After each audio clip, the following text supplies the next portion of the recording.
Padmashri award వివాదంపై స్పందించారు గద్దర్ కూతురు వెన్నెల. గద్దర్పై ఎంపీ బండి సంజయ్ చేసిన వివాదాస్పద వ్యాఖ్యలను ఆమె ఖండించారు. గద్దర్ మృతిపై ఆనాడు ప్రధాని మోడీ లేఖ రాశారు. అనేక మంది బీజేపీ నేతలు వచ్చి పరామర్శించారు. మరి మోడీ ఇతర నేతలు చేసింది తప్ప లేక మీరు చేసింది తప్ప అని నిలదీశారు వెన్నెల.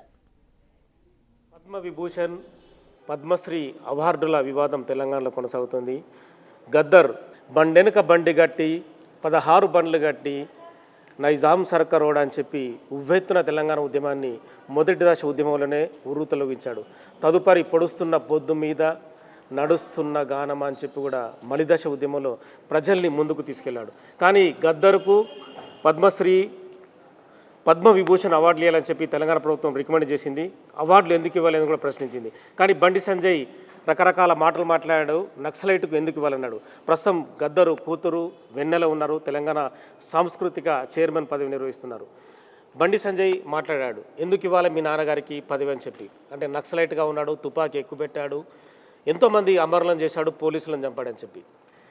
బండెన్క బండి గట్టి 16 బండ్లు గట్టి ఏ బండ్లే వస్తావు కొడుకో నైజాము సర్కారోడా పొడుస్తున్న పొద్దు మీద నడుస్తున్న కాలమా పోరు తెలంగాణమా. ఈ ఉద్యమంలో పార్టిసిపేట్ చేసిన వాళ్ళందరూ దొంగల? ఈ ఉద్యమంలో పార్టిసిపేట్ చేసిన వాళ్ళందరే నక్సలైట్లా? ఈ ఉద్యమంలో పార్టిసిపేట్ చేసిన వాళ్ళందరూ ద్రోహులా? వాళ్ళకు గౌరవించుకోవద్దా, వాళ్ళకు మర్యాదించుకోవద్దా అని నేను బండే సంజయ్ అన్నగారిని నేను ఇక్కడ నుంచి ప్రశ్నిస్తున్నానన్న. అంటే ఏపీ బీజేపీ ఉపాధ్యక్షుడు విష్ణువర్ధన్ రెడ్డి కూడా ఎల్టీటీఈతోని గద్దర్ను పోల్ చేశాడు. అంటే ఎల్టీటీటీ ప్రభాకరన్ కూడా అవార్డు ఇవ్వాలని చెప్పి కాంగ్రెస్ పార్టీ రికమెండ్ చేస్తుందా, రికమెండ్ చేస్తే గద్దర్ కూడా ఇవ్వాలని చెప్పి స్ట్రైట్గా క్వశ్చన్ చేశాడు. అంటే బీజేపీ రకరకాల వ్యాఖ్యలు చేస్తుంది. అంటే ఒకవైపు హిందూయిజం కావచ్చు, ఒకవైపు నక్సలిజం కావచ్చు. రెండింటిని ఎలా చూస్తారు?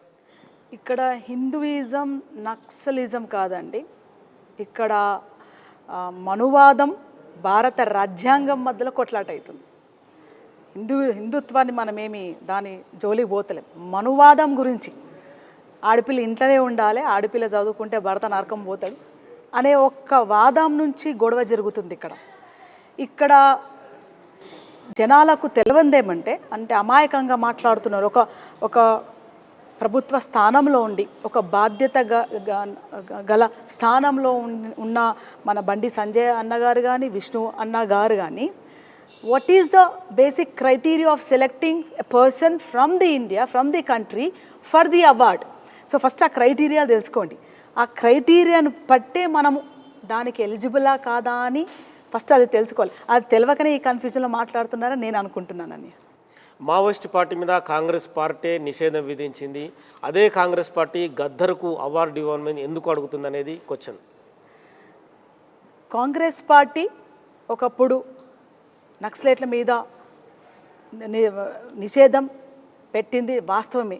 తర్వాత రానున్న తరంలో చూస్తూ ఉంటే the changes in the party leaders who are working for the party, who are working with the public, and మీరు పైనుంచి కింది దాకా చూస్తే రాహుల్ గాంధీ గారు కానీ, సోనియా గాంధీ, ప్రియాంక ఖర్గే కానీ అధిష్టానం నుంచి భారత రాజ్యాంగాన్ని పట్టుకొని తమ జీవితాలను కూడా వాళ్ళు కూడా అంకితం చేసి ప్రజల కోసం అట్టడుగులున్న ఎస్సీ, ఎస్టీ, బీసీ మైనారిటీల కోసం జెండా ఎత్తుకొని నడుస్తున్న వాళ్ళు ఏమైనా యాక్టింగ్ చేస్తున్నారా ఇక్కడ?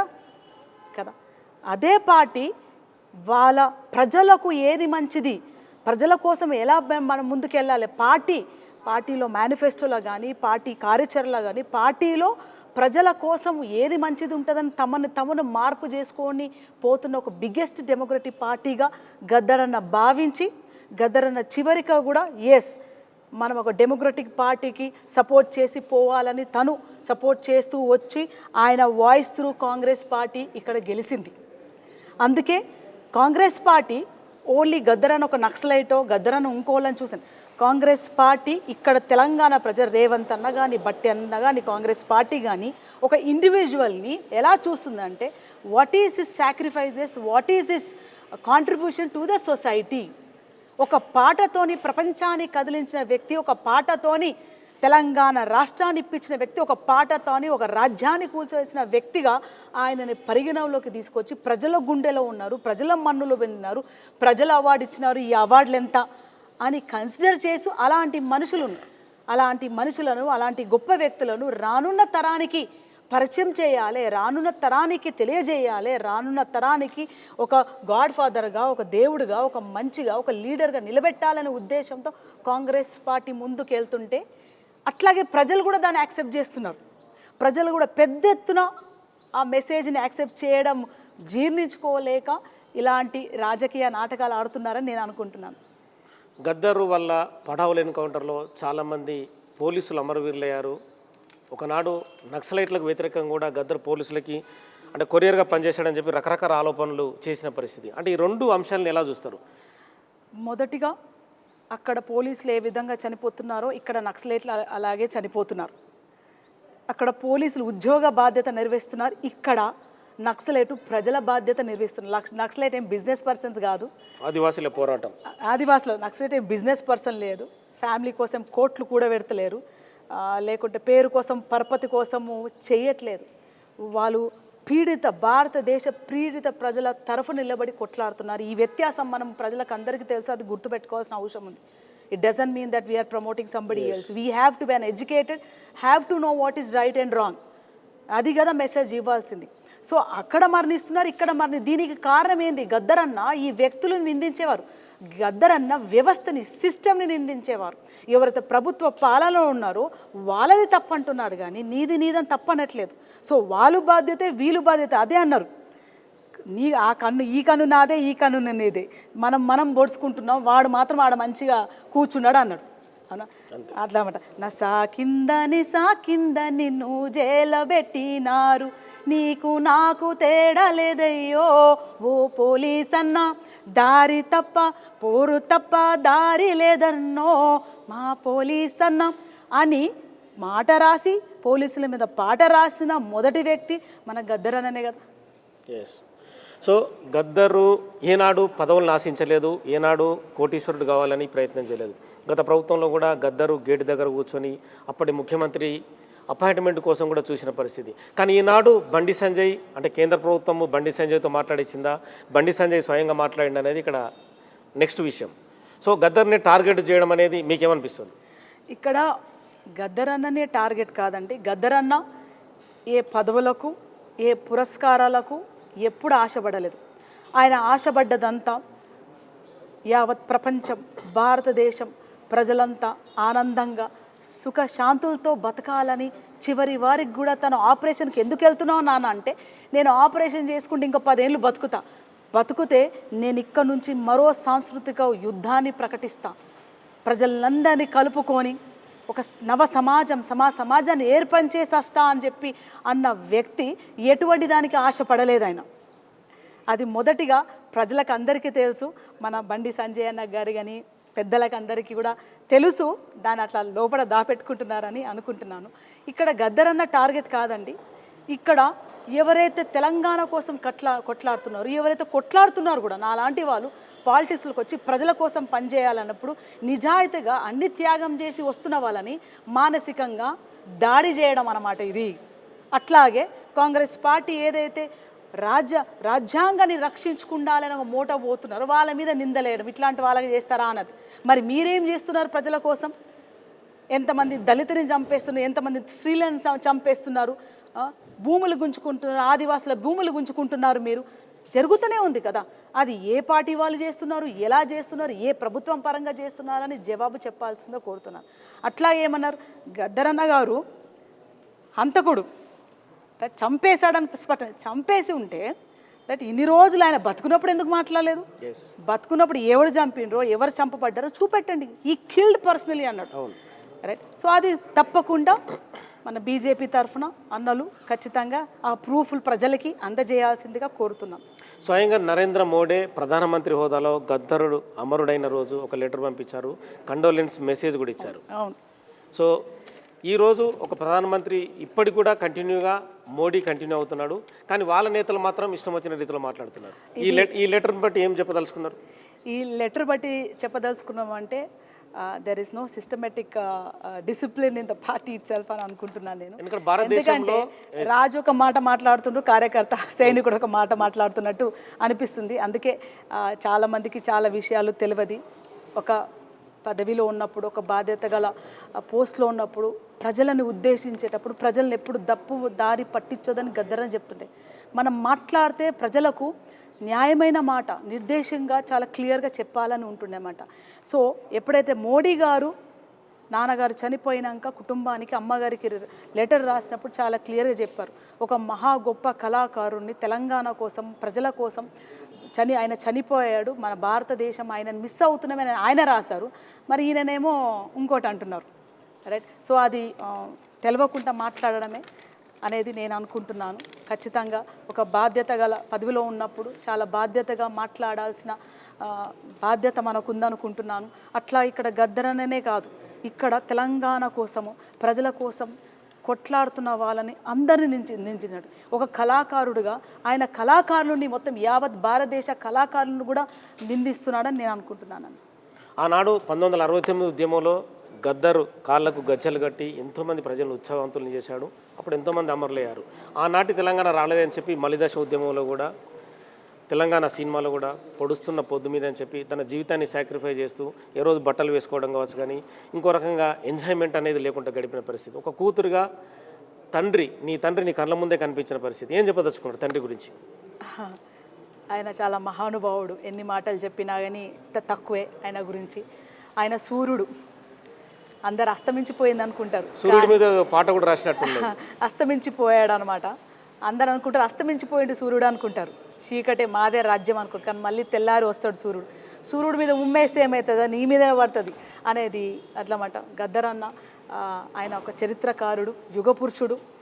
ఆయనని ఇప్పుడు ఈయన చెప్పంగానే ఆయన తక్కువైపోయాడు, నేను ఎత్తుకోగానే ఆయన ఎక్కువైపోయాడు. ఆల్రెడీ ఎవరెస్ట్ శిఖరం మీద ఉన్నారు గద్దర్ గారు. ఆల్రెడీ ఈ యుగంలో ఆయన చరిత్ర ఆయనే రాసుకొని వెళ్ళిపోయారు. ఆయన ప్రజల గుండెల్లో ఎప్పుడు వెలుగుతూనే ఉంటారు. ఎప్పటి వరకైతే అణిచివేత జరుగుతుందో అణిచివేత గీతమై పోరాటమైన ప్రజల గుండెల్లో ఉంటాడు. గద్దరు మీ తండ్రి గారు అమరుడయ్యారు. మీ తండ్రి గురించి మీరు కూడా ఏదో చిన్న పాట రాసి ఉంటారు. నా తండ్రి కోసం ఖచ్చితంగా ఏదో ఒకటి మనసులో ఖచ్చితంగా ఉంటుంది. ఒక్క చిన్న అందరూ కళాకారులు, మేధావులు అందరూ తమ ప్రేమని, తమ పోరాట స్మృతిని, తమ గద్దరన్న పట్ల ఉన్న మర్యాదని తన తండ్రిగా భావించి ప్రతి ఒక్కరు పాట రాశారు. నేను కూడా నాకు కూడా గద్దరన్న తండ్రిగా, అట్లాగే ఒక పోరాట యోధుడిగా ఆయన పాటలు విని ఇన్స్పైర్ అయ్యి వచ్చిన దానే నేను కూడా. గద్దరన్నతో ఎక్కువ ఆయనతో ఉండడం టైం కంటే ఆయన పాటలు విని క్లోజ్ అయిన కూతురుని నేను కూడా. సో ఆయనకి ఎక్కడ వెళ్ళినా కానీ గద్దరన్న చనిపోలేదు, గద్దరన్న బతికే ఉన్నాడని నాకు ప్రతినిత్యం ప్రజల్లోకి వెళ్ళిన భావనని నేను ఆయనకు వ్యక్తం చేస్తూ ఆయన మాటలే తీసుకొని, ఆయన రాగమే తీసుకొని ఆయన పాట ఆయనకే, అందరి కళాకారుల తరఫున, అమ్మల అక్కల తరఫున ఆయనకే చిన్న పాట తండ్రి మీద చెప్పండి. అదే నేను రాసాను పాట, అదే పాడుతున్నాను అనమాట. నీ పాట ఆగలే మాయన్న గద్దరన్న, నీ ఆట ఆగలే మా నాయన గద్దరన్న, నీ పాటనే పాడుతున్నాం, నీ ఆటనే ఆడుతున్నాం, నీ పాటనై పాడి నీ ఆటనై ఆడి నీ పోరు బాటలో మాయన్న గద్దరన్న, మేము పయనమైనమే మా నాయన గద్దరన్న, నీ పాట ఆగలే మాయన్న గద్దరన్న, నీ ఆట ఆగలే మా నాయన గద్దరన్న. కాంగ్రెస్ పార్టీ నిరంతరం తప్పిస్తుంది గద్దర్ కోసం. గద్దర్కు అవార్డు ఇవ్వలేదన్న దాని మీద గద్దర్ని అలాగే సినిమా అవార్డులను కూడా ప్రకటింపజేసింది. కూతురుగా అంటే ఒక సంతోషాన్ని, ఒక ఆనందాన్ని కూడా, ఒక ఆవేదనను కూడా మనకు కలుగుతుంది మాటల్లో. ఏం చెప్పదలుచుకున్నారు? డెఫినెట్లీ ముందుగా the biggest democratic party of the country, the Congress party, Sonia గారు, రాహుల్ గాంధీ గారు, ప్రియాంక గాంధీ గారు, ఖర్గే గారు గద్దరన్న చనిపోగానే యావత్ ప్రజలు ఎంత బాధపడ్డారో వాళ్ళే అంత బాధపడ్డారు. గద్దరన్న వాయిస్ ఆగొద్దు, గద్దరన్న ప్రజల్లో గుర్తుండాలంటే ఏం చేయాలి, మనం ఏదో ఒకటి చేయాలి. వాళ్ళ ఫ్యామిలీ రెడీ ఉంటే, ఎలక్షన్స్లో వాళ్ళు పార్టిసిపేట్ రెడీ ఉంటే మనం వాళ్ళకి అవకాశం ఇద్దాం మన పార్టీ, వాళ్ళు ఒప్పుకుంటే అని కూడా అన్నారు. ఫోర్స్ ఏం చేయలేదు. That is the biggest attitude of discipline of the party. వాళ్ళు ఒప్పుకుంటే మనం డెఫినెట్లీ మనం పార్టీ తరఫు నుంచి అంటే దెన్ ఇమీడియట్లీ నాకు అవకాశం వస్తే కాంగ్రెస్ పార్టీ నుంచి పోటీ చేసి ఓడిపోయాను. నేను ఓడలేదు, గద్దరన్న ఆశయము రైట్. కాంగ్రెస్ పార్టీ గెలిచింది, రాజు గెలిచారు, మా అన్న గెలిచారు, కాంగ్రెస్ పార్టీ గెలిచిందని ముందుకు వచ్చినప్పుడు అట్లాగే గద్దర్ అన్నని ప్రజలు ఎప్పుడు గుర్తు చేసుకోవాలి. Gaddar is not a normal person, Gaddar is our icon.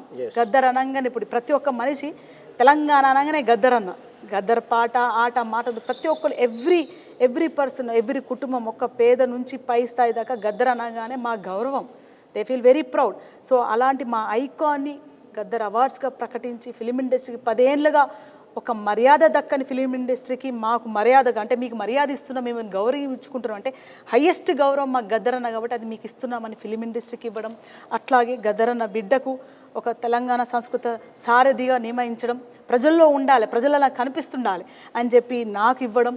అట్లాగే మరి ఈ అవార్డ్స్ కూడా ఇచ్చినప్పుడు మన ప్రశ్న ఏంటంటే, సింపుల్ ఏమన్నారంటే రేవంత్ అన్న, మనకు ఇచ్చినప్పుడు మేము ఇచ్చిన ప్రతిపాదికల నుంచి దాంట్లో ఇస్తే, అంటే వీళ్ళు తెలంగాణ కోసం కొట్లాడినారు, జీవితాలు త్యాగం చేస్తున్నారు, పల్లె పల్లె తిరిగినారు, they have their special performance or they are to the public, right. వాళ్ళని కూడా కన్సిడర్ చేస్తే బాగుంటుంది అనేది కాంగ్రెస్ పార్టీ. ఎందుకంటే అందరూ ఉద్యమాలలో ఉన్నారు, గద్దర్ అన్నని పర్సనల్గా చూశారు కాబట్టి, గద్దర్ అన్న వాళ్ళ గుండెలో ఉన్నారు కాబట్టి ప్రజలని ఎప్పుడు చైతన్యవంతపరచాలంటే ఆయన బొమ్మ కనబడుతుండాలి అనే ఒక ఉద్దేశంతో తప్పకుండా కాంగ్రెస్ పార్టీ మన ప్రభుత్వానికి, రేవంత్ అన్న గారికి, బట్టి అన్న గారికి, ప్రభుత్వానికి అందరికీ, ఆయన చెల్లి తరఫున బిడ్డ తరఫున నేను ధన్యవాదాలు చెప్పుకుంటున్నాను. ఒక చిన్న క్వశ్చన్, గొంగడి వేసుకుంటారు, తండ్రి గొంగడి వేసుకునేవాడు నిరంతరం ఏళ్ళ తరబడి వేసుకున్నాడు, ఈరోజు బిడ్డ కూడా గొంగడి వేసుకుంటుంది.